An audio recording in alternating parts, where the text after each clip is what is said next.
Hello, Captain. I am your fan from China. Recently, I am very confused about PvT. All in is absolutely OP! Exclamation mark. Regardless of advantages or disadvantages, the Terran player can choose this powerful strategy thoughtlessly! Exclamation mark. In this game, I got the nearly perfect defense for the push of Marines with tank. Basically, I thought I've got the victory. But what Terran player needs to do was taking his army with SCVs and going to my base, just like going back his own home. Damn! Exclamation mark. The army of Protoss is so crispy, just like my grandma's favorite cookies. PS, I don't want to play the late game with Terran, my disruptor control is bad. Because the imbalance of the PvT, I quit this game without GG. Just like what Stats said, the Protoss is garbage. This has to be one of the weirdest imbalance complaint forms. He starts by complaining about all-ins, then that the late game, he doesn't want to play it. But I think the main focus here is that Terran all-ins with SCVs are slightly too powerful, despite good early game defenses. Now, the name of this player is Roberto. Race is Protoss, League Diamond, 4.5k MMR on the Korean server. So it's a Chinese man playing on the Korean server. And it sounds a little bit like the name of a bad BBC TV show. But all of that behind us, let's hop straight into the game and see whether Roberto is correct and whether Terran SCV pools are imbalanced or if he sucks. Here we have the base of who I assume to be Roberto, as he's the only Protoss player in this game. He's playing on a barcode, not even playing under his real name. And then being proud of not GGing. That is the lowest of low Roberto, but I don't care. I'm going to judge this game fair and square based on what I see and what I perceive. Quick probe scout, start harassing this SCV, solid stuff.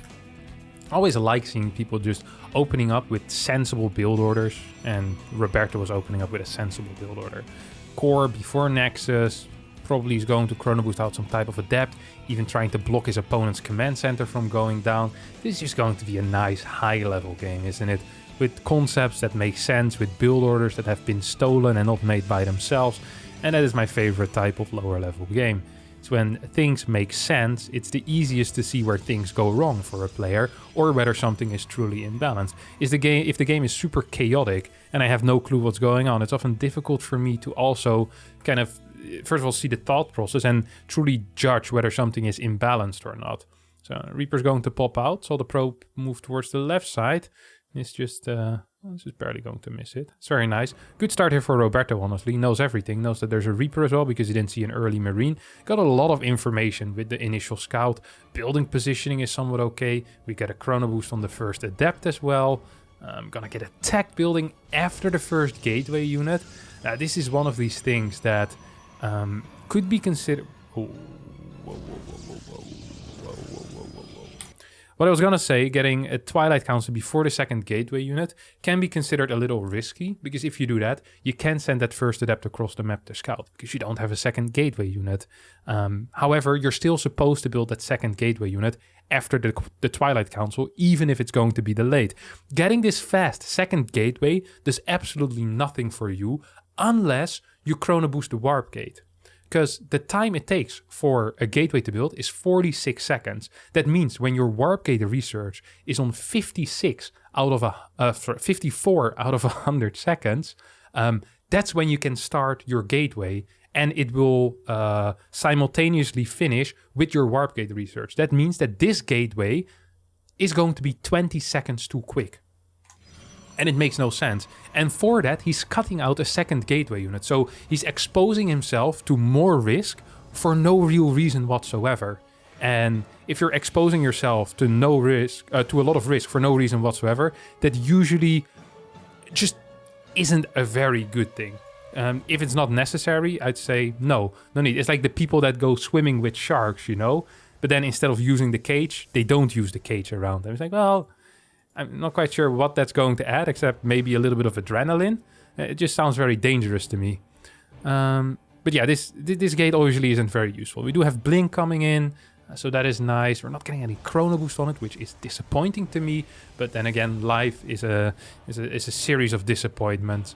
And this is just a very small disappointment, so I can live with it. Sentry as a follow-up, kind of an old school build as well with that Sentry, will allow him to scout quickly across the map what his opponent is doing and then respond accordingly. But in case of any type of proxies or early pressure, it sometimes isn't so great to have that Sentry because it's just a unit that doesn't do any damage. And these 2 gates are now going to be turning into warp gates. I do want to note that this second gateway that was built so early had not been used whatsoever yet this game, except for this first warp in just now. Reaper is going to scout everything, is going to disappear. The Adept is moving back home after, I think, scouting a little bit as well, but really not achieving all that much. So far this game honestly looks fairly standard. I'm kind of okay with that. This is actually a nice game. If this is what 4.5k looks like on Korea, then I think that is a very, very respectable level to be at. Because both of these players seem to have a very good clue on what to do. Oh my god. This type of stuff pisses me off as well when this happens. You gotta be way more careful with your building placement. Also, getting 2 gateways at this point isn't actually that useful because you don't even have the money to continuously be producing from these gateway. You also, I just want to note this, which adds on to my frustration, is you send out your hallucination too late. You have the energy right now. And as a result, you build these 2 gateways blindly without having any type of information. The entire point of the Sentry is so that you can respond with your infrastructure to what you're seeing. This makes no sense. This is like buying a pair of glasses and then leaving them on the top of your head for the entire day. I know people who do this. It doesn't work. Your eyesight will remain just as crap. This is basically the same thing. Like, why even get the Sentry if you're not planning on responding to what you're seeing? You're only going to be capable of responding to the unit movement right now, but you're not going to be capable of responding with any type of buildings. You're already getting 5 gates. If your opponent had opened up with Banshees right now or Cloaked Mines, you would have actually just straight up lost the game because you delay your robo by so much. You cannot afford 3 extra gateways, continuous unit production, and also a robotics facility. It is simply not possible. As a result, now you need to start cutting workers at a timing where you don't want to be cutting workers because you need to start... What are you doing? Why are you building sentries? That's also not correct. You do get a scout now. Now, this is the most confusing scout in the world because this guy is building 2 extra barracks while moving out. If you can make the read somehow out of this, that you're being attacked, I'd be very impressed. I guess nothing being at home is a pretty decent tell. But yeah, this is just... It is the weirdest game. And I'm usually not a fan of very weird games. It started so good, but now you're on 5 gateways. Do you actually spot this move out? Now, you don't quite know where the army is. I do like this move, though. You're kind of wanting to catch these units, and you're actually going to catch the reinforcements. This is fantastic play. I love this.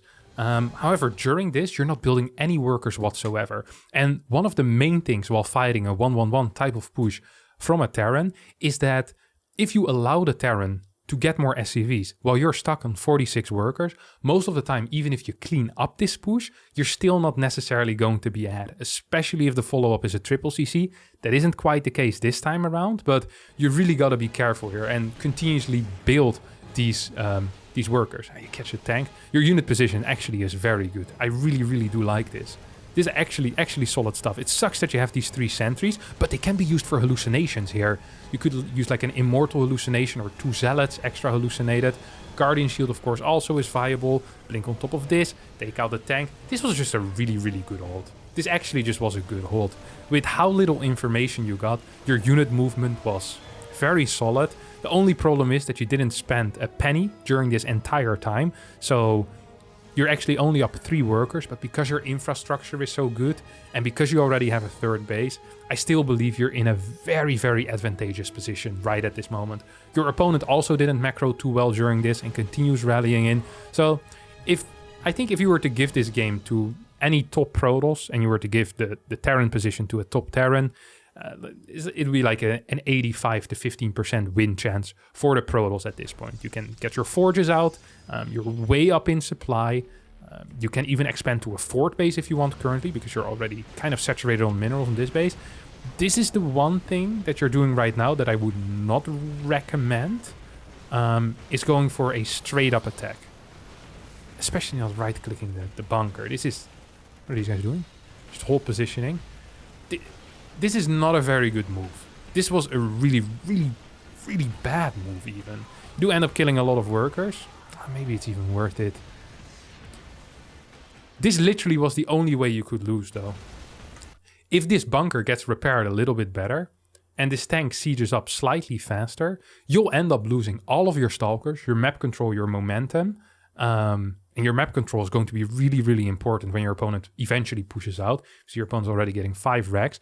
So you're basically handing your opponent an opportunity. It's like, hey, here is a lot of my army. In exchange for that, I want a bunch of your SCVs. But his army remains relatively strong throughout this, and especially his tech units stay alive. What you could have done instead is try to blink into the main base, maybe snipe this tank, try and snipe a tech lab, jump around the bunker, work against the tank. So this is a really bad tail end of the fight as well. Literally losing everything here, buddy. That is not good. Oh, Roberto, you silly barcode. I think major harassment while tacking into something else, like maybe one forge, a Templar Archives. Yeah, basically what you're doing right now, getting a prism set up. All of this would have been perfect if you would have done it before you lost 8 Stalkers and 10 Zealots in exchange for like 10, 12 SCVs. Right now, I'm not so sure if this is what you want to be focusing on, because you already have the lead in the worker count at this point. Before this, you had the lead in army, and you had the lead in you had like a third base basically. Those were your main leads. You also had very good infrastructure. Right now, you kind of traded that army lead in favor of being up in eco. So over time, you're already outmining your opponent. What you need to be focusing on right now is producing army that fights for you, not things that can get you further ahead, like a War Prism, like a Nexus. I do like the Templar Archives because you want some type of tech, as there's no upgrades for you still whatsoever. But I think your main focus right now should be on producing more army than your opponent, because you just killed, what was it? 15 workers or so. Actually, legit 15 workers. What a sick guess out of me. Holy crap. I never got to participate in one of these marble guessing games, you know, where there's a jar with marbles in it. And if you guess the amount of marbles correct, you get like 10k. I bet I'd be really good at that. If any of you have pictures of marbles, please feel free to send them to my email address, and I will guess how many marbles are in the jar. It wouldn't surprise me if that is one of my many hidden talents. What is a non-hidden talent, though, is seeing that this is an investment that does not necessarily make a lot of sense in this moment. I'd be down with 2 extra gates being added. Maybe even 3 gates if you don't get this extra Nexus. But adding all of this stuff right now, this is all investment into the future. Except there is no future. This forge is not going to be used. These gateways might get a single warping in. This Nexus is not going to be used for the most important attack that is coming right now. It was obvious your opponent was going to attack you with a powerful attack, because you just killed a bunch of his eco. He is forced to all in or play from very far behind economically, even if you didn't have a fort base. So, yeah, I'm not a huge fan. I guess you're going to be able to spend most of your money because of this, which is somewhat nice. You're going to be giving up this base immediately, which once again is good. You have a lot of surprisingly good calls on when to engage the Terran army and how to do that against these pushes. But the moment you have to make decisions based on what you want to attack or what you actually want to do, you're really bad. It's like you kind of have like a split brain of when it comes to decision making, understanding how to fight defensively, but everything else seems to be hot garbage. This also is not a good position for these units. But why would you? If you look at this fight, okay, and you see your Archon just bumping into your sentry like he's in a bar fight screaming, "Don't hold me back!"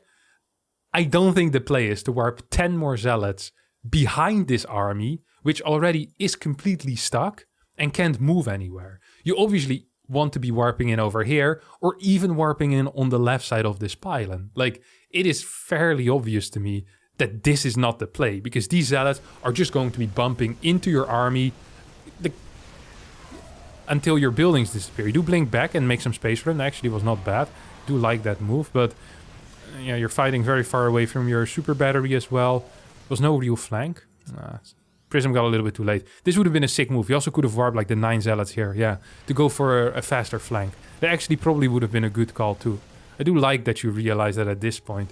I feel like all of these concepts are kind of in your head, but they're not completely coming out at times. I really do respect the way you fight and the way you think about fights. This is actually... It's not common to see this at 4.5k MMR, that someone actually thinks a lot about how they want to fight. Very often it's like, oh, I need to fight now. So they'll get the timing correct, but then, you know, the actual concept on how to fight and what the appropriate way is to engage an army is often incorrect. And you're kind of getting blasted. It's not a good position for you. I'm not even quite sure if this is a playable position for you, honestly. You're going to lose a lot of workers here as well. You're down 2 upgrades. You recall half of your probes. The other half gets left behind to die. Still have a decent army though. Your opponent has a really crap eco as well. The problem with this is that in these scenarios, when the Terran eventually mines out and they can just fly over to a 3rd base, life just becomes so hard for TOS often. It's just a bad situation. You're also stuck on such a crap army without upgrades. Like, unless the Terran completely forgets the micro or forgets the stim for the first part of the fight, it's just going to be hard. I like this. I really do like this. This is a good cleanup. Actually nice cleanup. Kind of have a flank here, naturally coming in from the natural with these Zealots. This was a good cleanup, dude. This was very cool. You also build a Nexus. Once again, I'm kind of appreciating the anticipation for a longer game here, where it's like, hey, if I want to survive in this game, I need to outexpand my opponent, because he just better stuff. You're even harassing with a Prism. The only thing we're kind of missing is like either Storm Research, an upgrade, or a Robobay. I kind of say either Storm or, yeah, Storm here is the correct call. Double gas as well. Like, how is this possible that so many of your decisions are good, and then now you're going to attack into him? This would actually be a terrible plan. This is exactly the same as that initial fight. If you do commit here, let's see if you actually are going to commit or not. Yeah, it seems to be the case. It's the same as that first fight. It's like you just took out a man's like 34 SCVs. You're taking your own 3rd base and you're teching into a better tech. This is the timing where you absolutely do not want to be fighting. Your opponent is at peak strength and you're at your lowest strength right now. Like,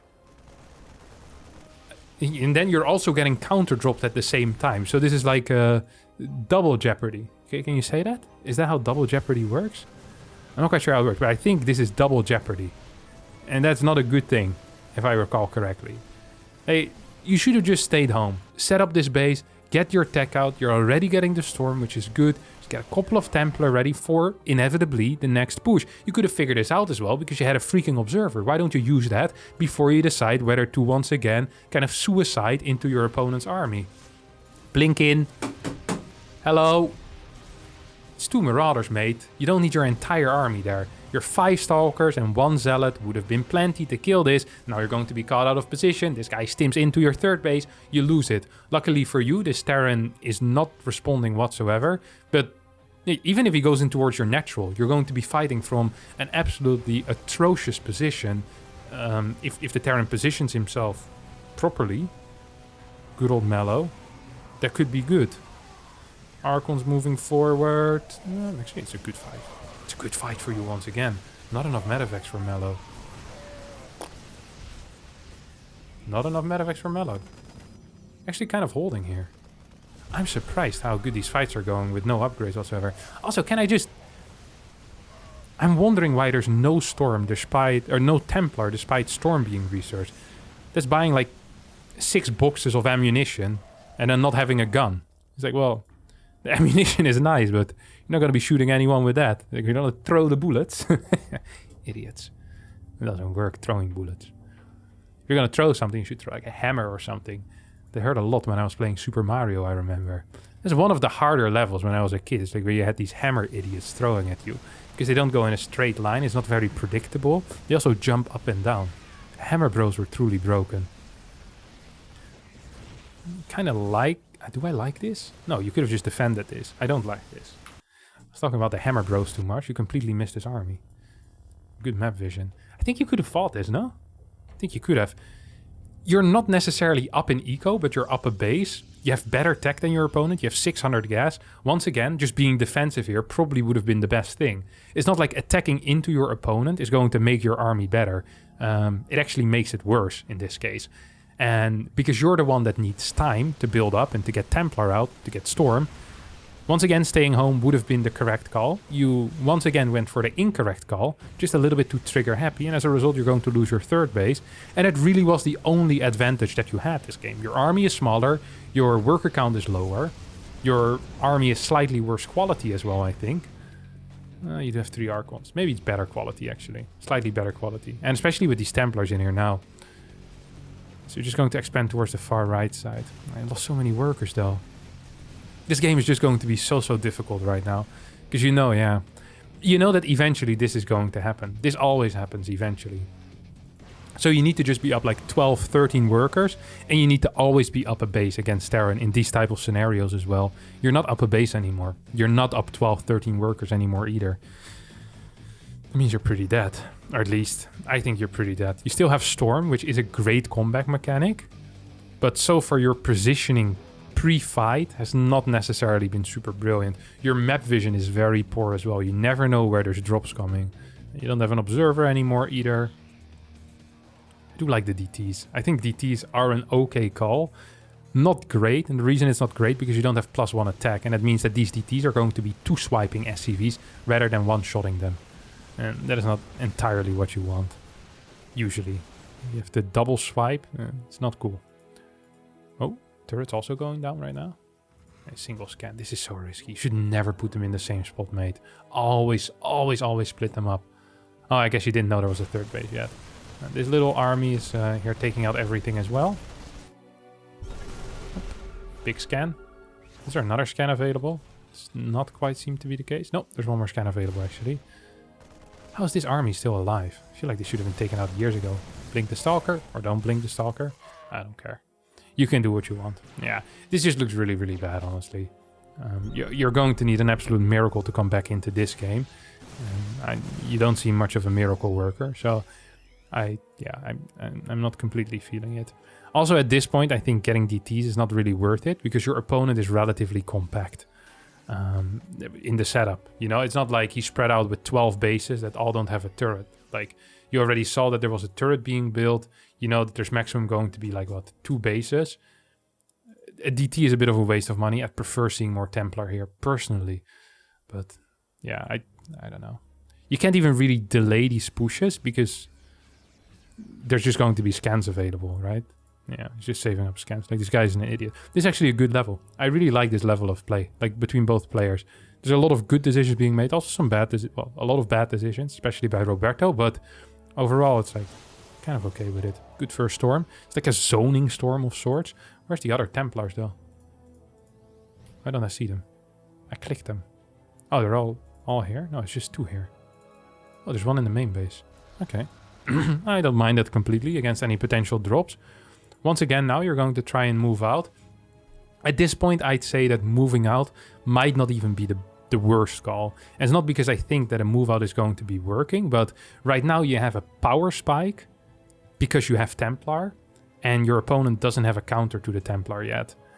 So this is the first time where you actually should be attacking, because the longer the game goes, the worse it's going to be getting for you. You're down in workers, you're down in upgrades, and you're not really transitioning into anything later. So yeah, this is, despite this looking like a worse fight than the previous fights, this is still most likely the correct call. And this is just really unfortunate. You know, the timing of the Terran here is quite good, and yeah, that just sucks. You know, like, I can't say much more than that. It just sucks for you. But you need to engage into this. Not the greatest storms. I think one hit the army, the other one hit your own zealots. Yeah, the game is honestly pretty much over at this point. I do appreciate that you're going in and that you're trying. There's a low army as well from the Terran. You're actually going to be almost... Kill this! Kill the tank! Still had storms available as well. That actually might have been possible. This army is so low. If you hit one more storm, it just all disappears. A lot of crap here as well. I mean, the recall here, the moment you do this recall, you know that the game is actually over. Because there's no way that in your next attempt, you're going to have a better time than in the previous attempt. And the previous attempt already was garbage. So now you know the next attempt is going to be awful as well. It's not like you saved some massive eco that you had at home. It's not like this was a gold base with 15 patches with 40 probes and 12 mules working on it. No, it was 4 blue mineral patches with 21 worker oversaturation. It's like you're missing like 400 minerals a minute. It's like these 3 extra zealots weren't going to change the game. This ghost not being in the army, the fact that this entire army was red when you teleported back home, that was going to change the game. That could have perhaps given you the opportunity to win the game. But at this point, I mean, we know that the game is actually completely over. A single EMP should win the game. Oh my god. What is this response time?